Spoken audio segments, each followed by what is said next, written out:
Latest updates ఎప్పటికప్పుడు పొందడానికి Big TV WhatsApp channel follow అవ్వండి. లింక్ డిస్క్రిప్షన్ లో ఉంది. అంటే మీరు ఎక్స్పెక్ట్ చేశారా? అంటే పార్టీ దెబ్బతింటోంది, ఈ వ్యవహార శైలి వల్ల ఇబ్బంది పడి వచ్చే ఎన్నికల్లో పార్టీ ఓడిపోతుందన్న భావనలోకి వచ్చారు మీరు అంతకుముందు? వచ్చానండి. నేను వచ్చాను. నేను అన్ని ఇప్పుడు ప్రాబ్లం నా రాత ఎట్లాంటిదంటే, మాగుంట శ్రీనివాసరెడ్డి గారు చిన్న రేవంత్ రెడ్డి గారి ఫంక్షన్కి వెళ్ళాడని చెప్పి ఎంపీగా టికెట్ చేసావు. ఓకే. దాదాపు 17 మందికి ఎంపీలు చేసాడు రేవంత్ రెడ్డి ఫంక్షన్ పోయారని. ఓకే. నేను గన్మెన్ను సరెండర్ చేసి నాకు అది జరగలేదని చెప్పినా నన్ను తీసేలా. నా బాధ తీసేసి ఉంటే నేను వేరే పార్టీలో కంటెస్ట్ చేసి ఈరోజు మళ్ళీ మంత్రి అయ్యేవాడిని. ఎందుకంటే చెప్తున్నాను, ఎలక్షన్ ముందులే నేను పోవాలని డిసైడ్ చేస్తున్నాను. బాబు గారితో మాట్లాడాను. బాబు గారు పాపం offered me. Okay. MLA seat ఇస్తా అన్నారండి? మంత్రి ఇస్తా ఉన్నారండి. ఓకే. మామూలు శ్రీనివాసరెడ్డికి మాట్లాడారు, నాతో మాట్లాడిచ్చినాడు. మాట్లాడాను ఆయనతో రేవంత్ రెడ్డి గారి ఇంట్లో ఫంక్షన్ అంటే వాళ్ళ అమ్మాయి పెళ్ళా లేకపోతే? ఆయన సీఎం అయ్యాడు కదండి. ఓకే. యాజ్ ఏ ఎంపీగా అక్కడ పార్టీ ఇచ్చారు. ఓకే. ఢిల్లీలో ఎంపీగా వీళ్ళందరూ పరిచయం ఉంటుంది కదా. ఓకే. అందరూ వెళ్ళారు పార్టీకి. ఓకే. ఆ పార్టీకి వెళ్ళినందుకు ఈ బాలశౌరి వీళ్ళందరినీ 17 మందికి కేవలం ఫంక్షన్కి అటెండ్ అయినందుకు టికెట్లు ఇవ్వలేదు. ఈ విషయం ఎక్కడ బయటికి రాలేదండి యాక్చువల్లీ. ఒకసారి వెరిఫై చేసుకోండి. ఓకే. ఇప్పుడు భవిష్యత్తు ఏంటి సార్? అంటే వైఎస్ఆర్ కాంగ్రెస్ పార్టీలో మీరు కీలకమైన నేతగా ఉన్నారు కాబట్టి మిమ్మల్ని అడుగుతారు. తండ్రి కొడుకులు ఇద్దరితో అనుబంధం ఉంది, ఫ్యామిలీ రిలేషన్ కూడా ఉంది కాబట్టి.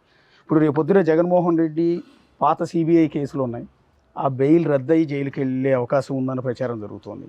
రెండోది, ఇప్పుడు విద్యుత్ కుంభకోణంలో ఒకవేళ ఆయన పాత్ర ఉందని తెలిస్తే దాని మీద కేసు నమోదయ్యో లేకపోతే ఆ కారణంతో జైలుకి వెళ్ళినా కూడా ఆశ్చర్యపోనక్కర్లా.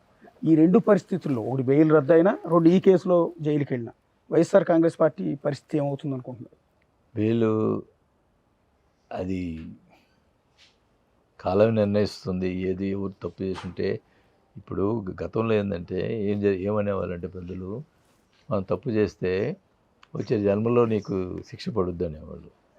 ఇప్పుడున్న లేటెస్ట్ సిచ్యువేషన్ ఏంటంటే, మనం ఎప్పటికప్పుడు తప్పు చేస్తే ఈ కాలంలోనే మనం శిక్ష పడుతుంది. ఇన్స్టెంట్ కర్మ.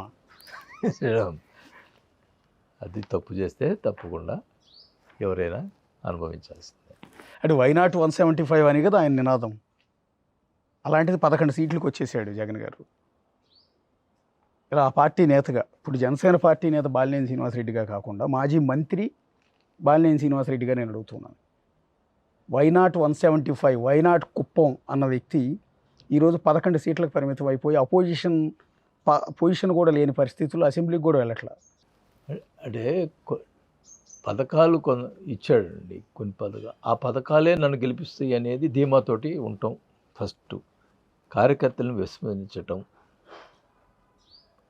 కార్యకర్తలను పక్కన పెట్టడం. కార్యకర్తలకు ఏం జరిగింది?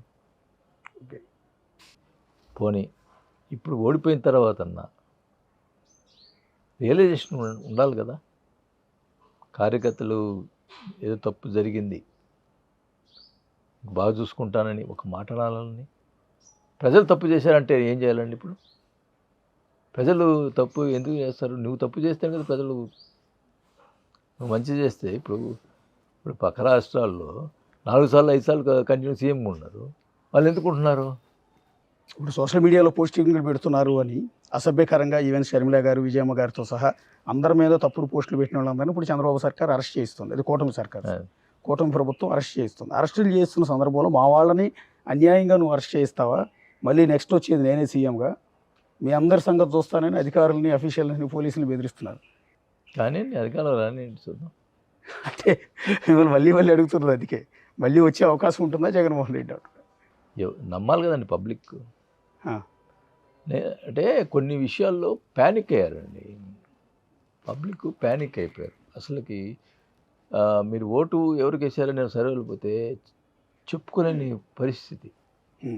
మేము వైసీపీకి వేయటం లేదు అని అంటే ఏమవుతుందో అని భయపడిన పరిస్థితి కూడా ఉంది.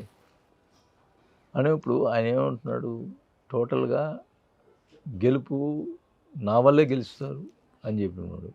ఇప్పుడు అందరూ ఓడిపోయినారు, ఇప్పుడు అందరూ ఆయన వల్లే ఓడిపోయినట్టే కదా.